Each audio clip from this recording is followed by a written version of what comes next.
Hi, my name is Johanna Stewart, and this is my lab report for the third physics lab on circuits.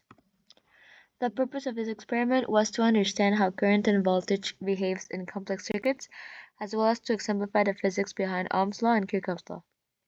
The main assumption that we had throughout the experiment was that the wires we had were ideal and they had no resistance, as well as the batteries and the multimeters. As a proof of the results, the reading of our current was to be approximately 17.6 milliamperes, and the voltmeter were for the first resistor 1.316 volts, and for the second resistor 0.54 volts.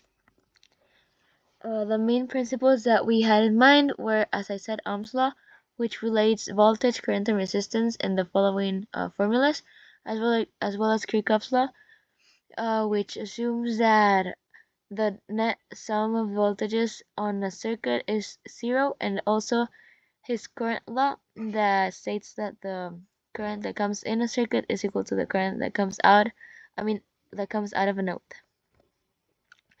For our first circuit setup, this is how it looked like. Our system was the circuit, and the surrounding was everything outside the circuit.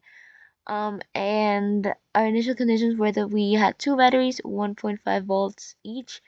We also had two resistors in series. Our first resistor had 47 ohms of resistance, and the second 100 ohms. And we used multimeters, and we placed them as it's shown on the image. This is how it looked like on our lab. And our results, we had predicted that our current was going to be 2.04 times 10 to the minus 2 amperes, but it turned out to be 10 times less than that, approximately. And for a voltmeter, we had calculated it to be a little bit higher, so 0.9588 volts for the first resistor and 2.04 volts for the second one, and in reality was 0.54 volts for the first resistor and 1.316 for the second one. For the second system of circuits, we used a resistor capacitor circuit. So for this part, we did it on PHYS, so we used a virtual lab. We assumed that our system was going to be the circuit, and same as for the last circuit, our surroundings was everything outside. We had two batteries, 1.5 volts each again, and a 0.20 F capacitor. And we tried the experiment two times. The first time with a light bulb of 10 ohms, and the second one with a light bulb of 20 ohms. This is how it looked like on the virtual lab. The time it took to discharge when it was 10 ohms was about 4 seconds, and then to charge 3 seconds approximately. And our value for tau turned out to be 2 seconds. And for the 20 ohm light bulb, our discharge time was 9 seconds, and the charging time 11 seconds, and tau of 4 seconds.